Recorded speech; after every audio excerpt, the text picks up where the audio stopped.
meninggalkan sifat wirai itu tidak haram. Tapi bertanya-tanya, kepo, suuzon sama orang itu haram. Mana yang harus kita dahulukan?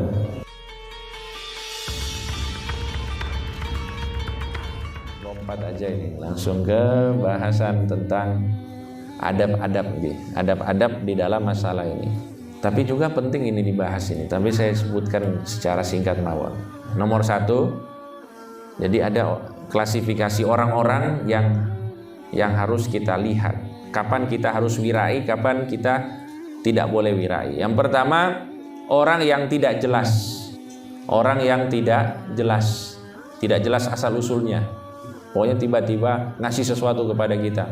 Kan sekarang banyak seperti itu, YouTuber datang, oh ini dapat uang, Bapak mau kasih ya buat apa ini? Oh diambil pokoknya, dapat. Atau uang kaget misalnya, Pak.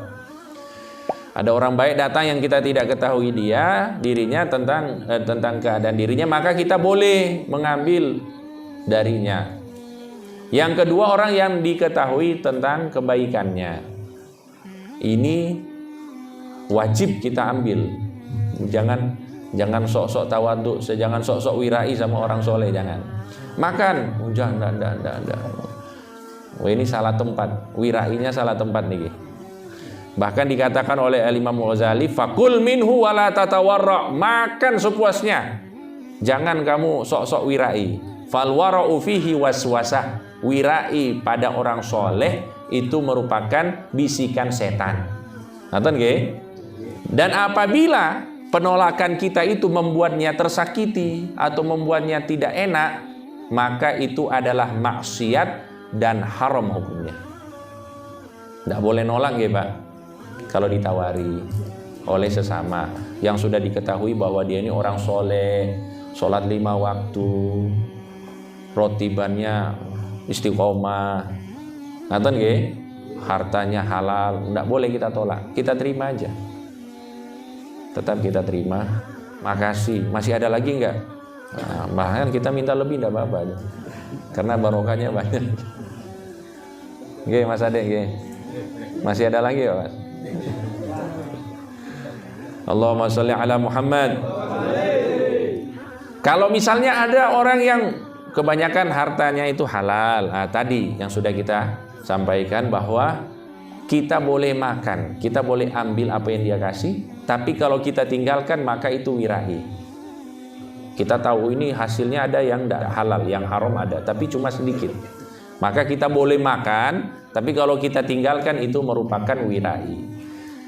Kemudian selanjutnya orang yang terkenal dengan pendapatan yang haram, maka tidak boleh kita mengambil ataupun menerima ataupun makan darinya.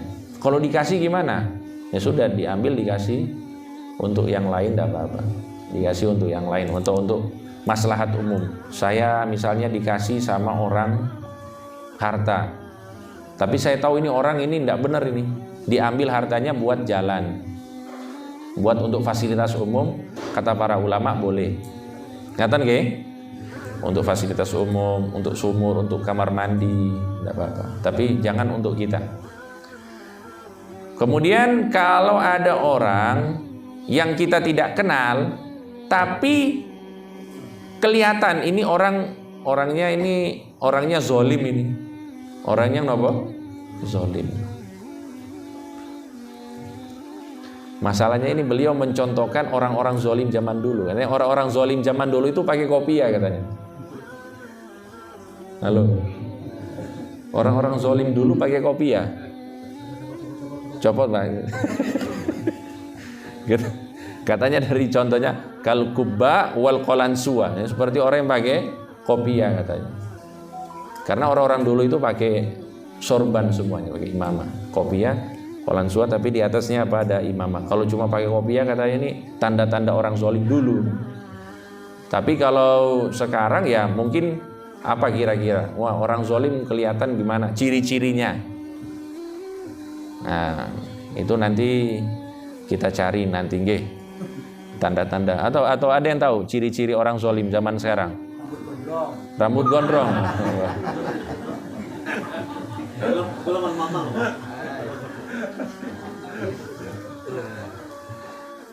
Jadi kalau misalnya ada orang yang tidak jelas, orang yang tidak jelas keadaannya, tapi ada ciri-ciri dia ini orang zalim, maka kita tetap berhati-hati.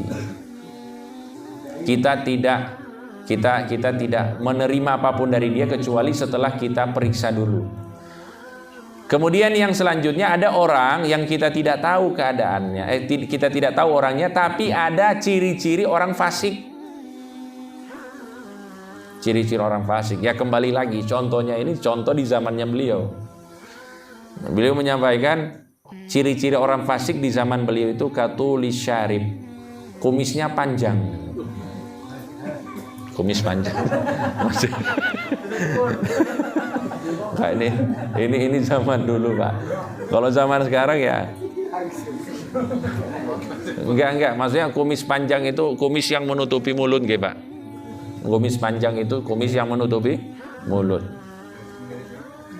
Kalau mungkin kalau ini kayak siapalah,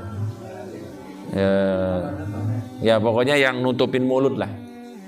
Nggak usah kasih contoh. Pokoknya itu beliau sampaikan. Atau potongan rambut yang istilahnya apa ya? Ini mohak kalau zaman sekarang ini. Nah, itu namanya anak pang, nah, itu ciri-ciri orang fasik. Tapi perlu kita jelaskan ya, fasik itu maksudnya apa? Fasik itu orang muslim tapi tidak menjalankan syariat, itu namanya fasik. Tidak menjalankan syariat, tidak sholat, tidak ini, ya, itu namanya fasik. Yang halal, yang haram dihantam. Nah, ini namanya orang apa? Fasik. Tidak membedakan mana yang halal, mana yang haram. Pokoknya hidup sesuka hati. Itu namanya muslim fasik. Ngaten nggih? Allahumma sholli ala Muhammad. Atau ada orang yang suka mencaci maki orang lain. Ini juga termasuk ciri-ciri orang fasik dulu.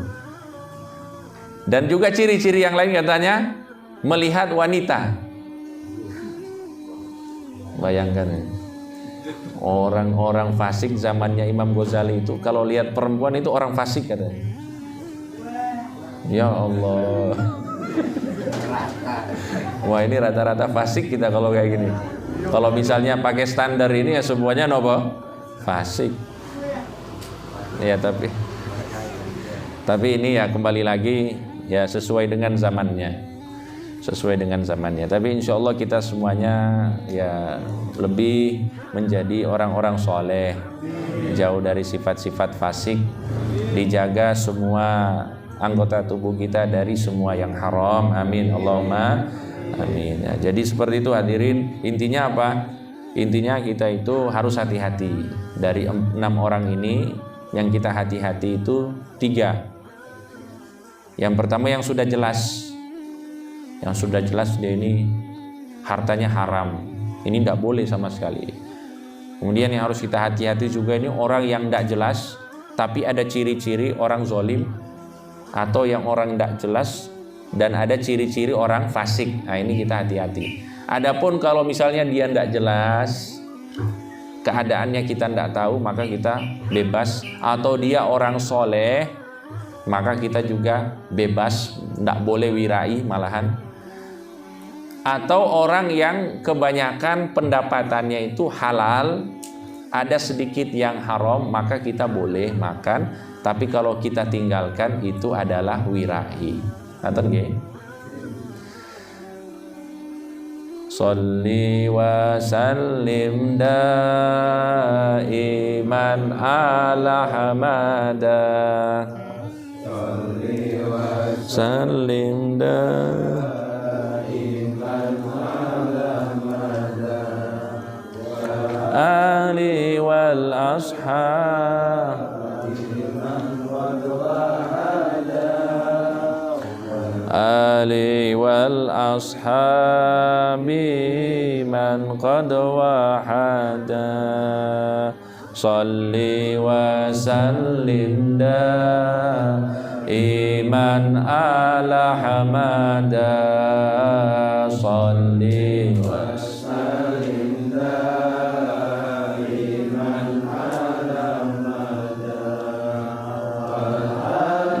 wal ashabi man qad wahada wal ali wal ashabi man qad wahada sallu ala nabi Muhammad sallu ala nabi Muhammad qulu shala ala nabi Muhammad. Hadirin yang dirahmati Allah, saya tutup dengan ini insyaallah. Setelah kita sudah paparkan semuanya, di sini Imam Ghazali mengajarkan kita adab. Katanya bagi yang ingin menempuh jalan wirai, jangan sampai mereka itu luput dari hal ini. Apa itu? Tidak boleh meninggalkan sesuatu ataupun menolak sesuatu dari orang, kemudian bertanya-tanya kepada orang tersebut tentang apa yang dia berikan. Ini bagi orang yang tidak jelas keadaannya, nggih. Ada orang datang yang seperti saya sebutkan tadi, orang yang datang, pokoknya dia ini ya kalau dari 6 golongan tadi, golongan 1, golongan 2, golongan 3 tadi. Orang yang tidak jelas, orang soleh, atau orang yang kebanyakan hartanya halal, hanya sedikit yang haram. Nah ini 3 golongan ini tidak boleh kita itu terlalu menggali informasi dari orang itu, ataupun bertanya-tanya, ataupun bahkan menolak, tidak boleh. Kenapa? Kata beliau begini. Kalau ada orang yang tidak jelas datang kemudian memberikan makanan kepadamu, kemudian kamu tanya, ini dari mana ini? Makanan dari mana ini? Kira-kira yang ngasih itu seneng apa mboten, Pak? Kecewa nggih? Ndak senang hatinya.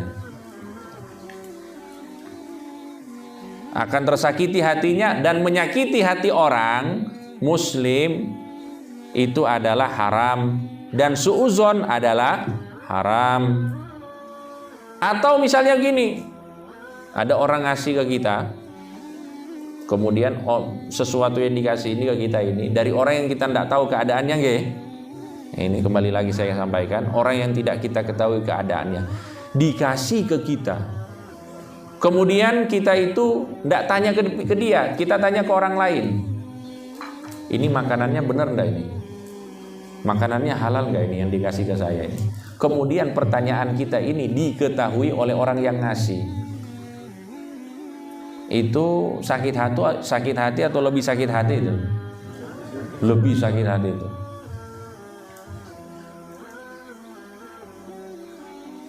Jadi lebih sakit hati kata Imam Ghazali. Apabila kamu bertanya, apabila kamu bertanya akan asal usul makanan tersebut ataupun pemberian tersebut, kemudian dia tidak tahu tentang pertanyaanmu itu, kita nanya orang lain, ini yang dikasih Pak Win ini benar enggak? Misalnya nih Pak, contoh nih Pak, saya tanya ke Ustadz Kusyairi, Ustadz ini yang dikasih Pak Win ini halal atau haram ini? Beliau Pak Win enggak tahu. Saya bertanya kepada Ustadz Kusyairi, maka saya telah bertajasus. Tajasus itu cari-cari kesalahan orang, kepo. Kalau bahasa sekarang apa? Kepo. Saya sudah kepo dan asa'tudzon, dan sudah bersuuzon kepada Pak Win. Wa ba'dudzonni itsmun, dan sebagian dari prasangka itu adalah dosa. Dan itu juga termasuk ghibah, dan itu juga bisa termasuk fitnah kalaupun salah. Oke, itu sudah bisa masuk semuanya. Wa kullu dzalika haram, dan semua itu adalah haram. Wa tarkul wara' laisa biharam. Ini penting beliau menyampaikan, meninggalkan sifat wirai tidak haram. Halo. Meninggalkan sifat wirai itu tidak haram, tapi menjadi orang yang wirai itu bagus. meninggalkan sifat wirai itu tidak haram. Tapi bertanya-tanya, kepo, suuzon sama orang itu haram. Mana yang harus kita dahulukan? Mana yang harus kita tinggalkan? Kita tinggalkan suuzonnya atau kita tinggalkan wirainya? Enggak, wirai atau suuzon yang kita tinggalkan? Suuzon yang kita tinggalkan. Iya kan? Kita tinggalkan suuzonnya. Berarti apa? Kita tidak wirai dalam hal ini ya. Supaya apa? Karena kalau kita wirai, kita itu akhirnya jadi suuzon sama orang. Jadi meninggalkan wirai itu bagus di beberapa kesempatan. Supaya apa? Menjaga hati orang, supaya kita itu tidak jatuh kepada yang diharamkan oleh Allah Subhanahu wa taala. Ngaten nggih? Ya, katen mawon. Ini saja yang bisa saya sampaikan. Insya Allah ada manfaat untuk kita semuanya. Mudah-mudahan bisa kita amalkan juga ilmu ini.